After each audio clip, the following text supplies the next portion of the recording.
j'espère que vous allez bien. Aujourd'hui on se retrouve dans une nouvelle vidéo avec un nouveau concept. Voilà, la semaine prochaine c'est la Saint-Valentin. Je me suis dit pourquoi pas faire une vidéo un peu dédiée à ça. Alors je sais, la plupart vont dire mais c'est une fête commerciale, ça veut rien dire, de toute façon on est toutes célibataires. Mais je me suis dit pourquoi pas vous présenter mes meilleurs book boyfriends pour nous rappeler que si un homme présent sur cette terre n'est pas à la hauteur de ces personnages-là, dans ce cas-là on est très contente de passer la Saint-Valentin toute seule chez nous. Voilà, je me suis dit que ça serait cool de faire un petit rappel. J'en ai trouvé 5. Alors bien évidemment, je vais pas citer genre les plus évidents comme ceux des Addicted parce que ceux-là c'est des crèmes de la crème, ou encore mon très cher Oliver Master. Mais je vais vous citer d'autres cas qui sont très très bien et ça pourra vous donner des recommandations pour le jour de la Saint-Valentin.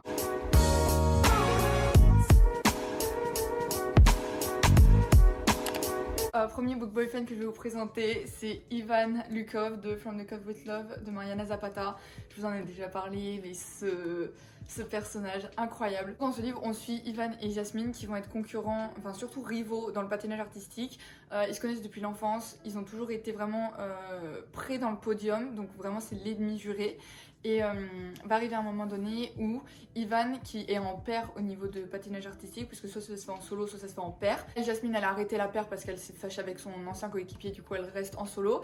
Et lui, il vient de rompre avec sa partenaire et il dit bah, écoute Jasmine, moi je te veux dans mon équipe et tout, parce qu'on a des compétitions et que je peux pas abandonner, donc vas-y, t'es pas si mauvaise que ça, donc on va le faire ensemble. Et à partir de là, en fait, ils vont devoir travailler ensemble. Et le patinage artistique, genre c'est hyper tactile, faut avoir une confiance de fou avec son coéquipier, sinon tu fonctionnes pas, genre en mode c'est... Enfin, franchement, ce livre, si je peux vous le recommander d'une certaine façon, regardez toutes les figures dont il parle sur internet. Genre vraiment, moi je me souviens, j'avais regardé tellement de vidéos de patinage artistique et genre toutes les figures, je connaissais le nom et ça aide dans le visuel de l'histoire et juste à comprendre un peu ce qu'ils vivent au niveau des entraînements. Et enfin, ce sport est magnifique, moi j'adore. Et Ivan, je sais pas si c'est un spoiler, on n'est pas censé le savoir, mais vas-y, je vais vous le dire pour que ça vous vende un peu le plus. Genre, on dirait le mec est hyper froid, hyper renfermé sur lui-même, un peu méchant. Mais quand je vous dis que chez lui, il a un lapin géant, un cochon et genre 3 ou 4 chiens, tous d'une race différente, qu'il a récupéré de foyers, un peu comme la SPA quoi. Est-ce que je vous ai pas vendu le truc? Non, parce que moi quand j'avais vu ça, j'étais en mode mais non! Genre avec les animaux et tout, genre c'est archi mignon. Du coup, mais voilà, un book boyfriend comme on aimerait, genre en mode il est tout. Mais le coup des animaux, vraiment j'étais en mode oh là là là là, mais là ils m'ont vendu le truc. Pour le smut, je mettrais en PG-13 parce que Mariana Zapata, généralement, elle construit les relations et c'est genre en mode au 99% du livre, tu sais, genre c'est des gros pavés à chaque fois, 600 pages, et ben c'est vers les dernières pages qu'ils s'embrassent. Donc il y a vraiment très très peu de scènes explicites ou quoi que ce soit.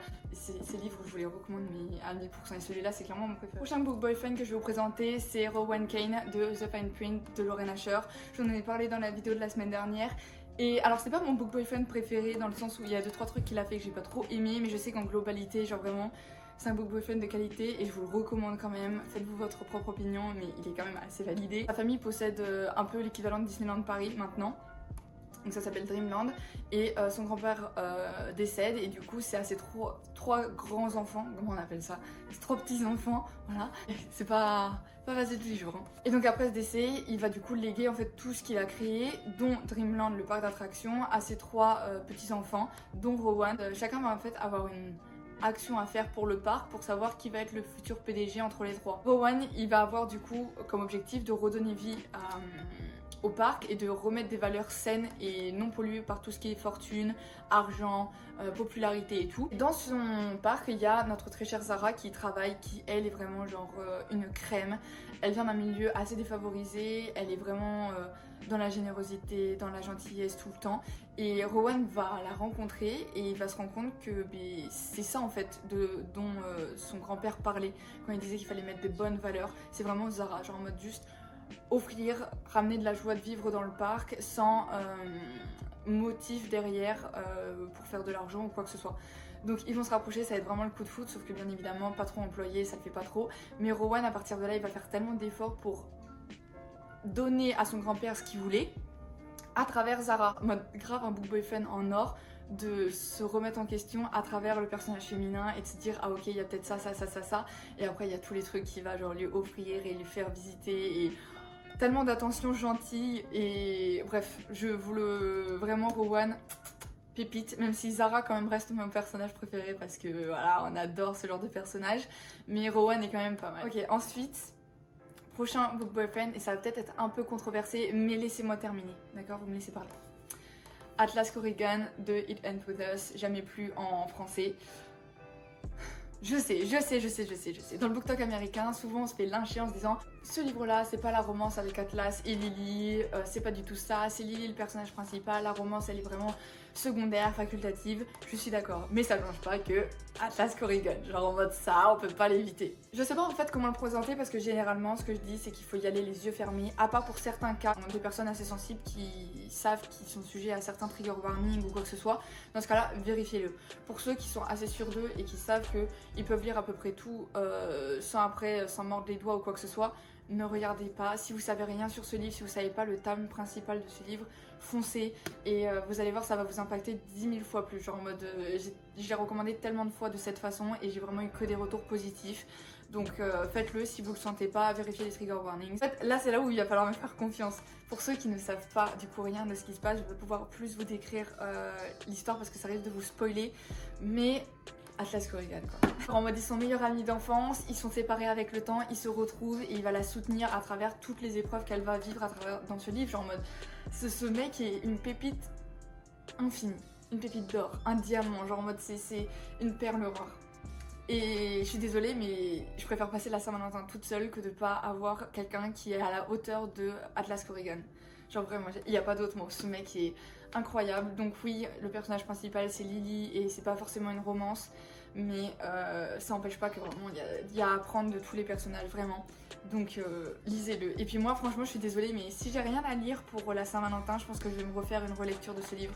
Il est intemporel, genre n'importe qui peut le lire, n'importe quand, et on peut le relire 40 000 fois, genre vraiment, pépite. Premier livre de Colleen Hoover que j'ai jamais lu, je pense que c'est un bon début comme première lecture de Colleen Hoover, bonne introduction à son style, et oh là là mais quel pépite. Prochain book boyfriend c'est Landon Macfield. Ce livre là j'en ai très peu parlé et pourtant ça s'explique pas vraiment parce qu'il est incroyable, parce que moi j'avais beaucoup aimé, c'était l'un des premiers livres que j'ai lu après avoir fait After, Off Campus, Dimini, genre vraiment des auteurs un peu moins connus et que je commençais vraiment à fouiller un peu partout.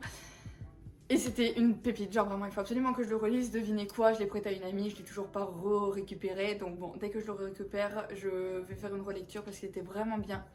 En gros, on suit Jacqueline. Alors, faites pas attention au prénom parce que vraiment, genre en mode, même moi j'étais un peu en mode je vais devoir l'appeler Jackie. Jacqueline, on l'apprécie, Jacqueline, on va pas la critiquer pour son prénom, voilà, ça arrive, il y en a qui s'appellent Galliane, donc bon, est-ce que je peux vraiment parler? Donc en gros, Jackie, elle a rompu avec son mec, qui l'a trompé je sais pas combien de fois, donc vraiment pas en bon terme, elle est à l'université, et bon, bien évidemment, quand tu arrives à l'université avec un copain, tout ton cercle d'amis va vraiment tourner autour de cette personne, donc ça va être difficile de se recréer après tout un cercle et des connaissances loin de lui.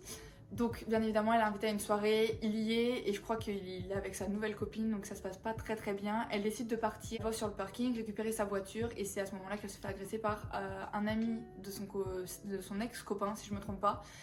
Et donc ça dégringole assez rapidement, il est pas là pour taper la discute ou quoi que ce soit.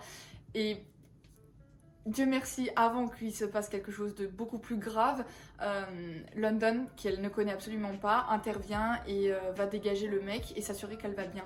Donc déjà là on se dit ok, le mec il est voilà, point pour lui, ça c'est clair. Non seulement il va l'aider mais il va être sûr qu'elle rentre bien chez elle, qu'elle a besoin de quelque chose, il va lui proposer de porter plainte, enfin tout est bien fait, il va l'aider. On se dit ça va peut-être s'arrêter là mais pas du tout bien évidemment sinon ce serait trop court. Il la laisse un peu décompresser et assimiler ce qui vient de se passer. Est-ce que j'ai précisé qu'il avait une moto aussi? Je pose ça là. Et au fil des jours et tout, elle va vraiment l'éviter pour en fait, parce que je pense qu'elle est principalement en déni de ce qui lui arrivait. Elle se dit non c'est bon, c'était pas grave, enfin bref on connaît la chanson. Elle essaie de lui demander de ses nouvelles, de s'arrêter, de voir comment elle va, juste s'assurer qu'elle va bien, qu'elle a besoin de rien. Et au fur et à mesure en fait, elle va en parler à sa meilleure amie, elle va lui dire écoute meuf, je veux vraiment pas que ça se reproduise, ok tu veux pas porter plainte, prends ton temps, fais ce qu'il veut, mais par contre il y a un truc que tu m'enlèveras pas de la tête, je veux que tu prennes des cours de self-défense. Genre on n'est jamais trop prudente. Et elle lui dit ok pourquoi pas, bien évidemment. Notre petit London, c'est le prof qui va leur montrer un peu toutes les techniques à avoir. Il y a d'autres façons où ils vont être connectés comme ça, où ils vont tomber l'un sur l'autre. Je vous en dis pas plus, mais c'est vraiment genre London, c'est une crème, genre une crème. Déjà il l'a aidé dans cette situation, il a fait vraiment tout ce qu'il fallait, donc des mecs pourraient vraiment prendre exemple sur lui. Et juste tout le long il va vraiment l'aider et être patient avec elle, un book boyfriend en or, donc vraiment ce livre je vous le recommande, il est traduit. Ce livre on entend peu parler mais c'est vraiment une pépite, moi j'ai beaucoup aimé, je vais le relire donc voilà. Je pose ça là. Dernier book boyfriend on va parler, c'est Cameron Hamilton. Alors c'est un peu dans le même exemple que London, dans le sens où ils vont avoir un peu le même rôle, je vous explique. Donc en gros c'est dans le livre Wait for You de Jennifer L. Armentrout, donc l'auteur de Sang et de Cendre, je crois que ça s'appelle le livre. La traduction de From Bone & Ash. Je sais un peu du prénom de le personnage féminin, je crois que c'est Jamie mais je suis vraiment pas sûre. Non c'est pas Jamie, c'est peut-être Jamie. On va l'appeler Jamie, si c'est pas Jamie, ben ça sera autre chose. Donc en gros Jamie elle vient d'emménager dans une nouvelle université, elle reprend tout à zéro, elle a un passé assez lourd et elle se dit là c'est bon et je vais rester mais silencieuse et très discrète comme une souris, je veux pas d'emmerde, je veux pas que les garçons viennent me voir, je veux pas aller à des soirées, je veux rien, je veux juste avoir mon diplôme et me casser. Sauf que malheureusement en fait pour son premier cours de tout son cursus qui est en astrologie, elle arrive en retard en même temps qu'un garçon et elle va vraiment paniquer très rapidement parce qu'elle va se rendre compte qu'elle va devoir rentrer dans l'amphi avec à peu près 1000 personnes qui vont se retourner pour voir qui est arrivé en retard le premier jour de cours, avec un garçon, genre vraiment elle va se mettre à stresser énormément. Nous on comprend pas forcément parce qu'on se dit genre c'est bon, enfin ça arrive à tout le monde d'être en retard, mais là elle se met vraiment une pression au point où elle décide de ne pas y aller et se dire ok c'est bon, genre j'ai 1 minute de retard, c'est mort, je n'irai pas, je reprendrai après et tout. Et elle, enfin limite elle fait une crise d'angoisse, elle part. Et Cameron, le garçon qui arrive en retard en même temps qu'elle, va se dire mais c'est grave bizarre et tout, il va essayer de la calmer et elle va prendre encore plus peur. Donc il se comprend que là c'est vraiment pas le moment. Au fur et à mesure ils vont être amenés à se revoir et lui il va vraiment être intrigué par elle en se disant mais qu'est-ce qu'elle a, enfin genre elle a l'air d'avoir besoin d'aide et tout et genre je suis pas une mauvaise personne donc en bonne personne il va essayer de comprendre un peu plus ce qui se passe. Elle va vraiment être en mode non c'est mort, tu dégages, je n'ai pas besoin de ton aide, je vais très bien, vraiment éloigne-toi, j'ai peur. Mais il va persévérer, au bout d'un moment ils vont créer une amitié, elle va s'ouvrir un peu plus à lui, il va la demander de sortir avec elle et elle va dire non. Et il va redemander mais genre peut-être 40 fois, genre tout le long, jusqu'à ce qu'elle dise oui et que ça passe sur autre chose. Mais genre vraiment la patience de Cameron sur tout le long c'était incroyable, genre vraiment. Pareil que London, une crème, genre vraiment il s'était est-ce que tu veux sortir avec moi? Non? Ok, bon je réessayerai demain. Qu'est-ce que vous voulez de plus? J'habite dans le même immeuble donc il y a de la proximité forcée. Moi c'est avec ce livre là que j'ai découvert l'auteur Jennifer L. Armentrout. Donc quand j'ai vu que From Bone & Ash était nominé pour je sais pas combien de trucs, j'étais en mode ok on va tester et j'ai pas été déçue. Là pareil il y a peut-être des trigger warnings, vérifiez-les. Mais très belle histoire et j'ai beaucoup aimé. Un tome seul, il y a le tome 1-5 qui est le point de vue de Cameron que je vais lire dans peu de temps. Et après il y a les tomes compagnons pour leur cercle d'amis. Donc voilà, pour si vous voulez quand même avoir une série, ça c'en est une, avec des tomes compagnons. Écoutez, j'espère que ce concept vous aura plu. Bon, c'est vraiment genre spécial Saint-Valentin, donc je sais pas si je vais recommencer. Si je vois que ça vous plaît beaucoup, mais dans ce cas-là j'en referai d'autres. Et n'hésitez pas à regarder dans le lien en barre d'infos si vous voulez m'envoyer votre livre dans ma wishlist Amazon.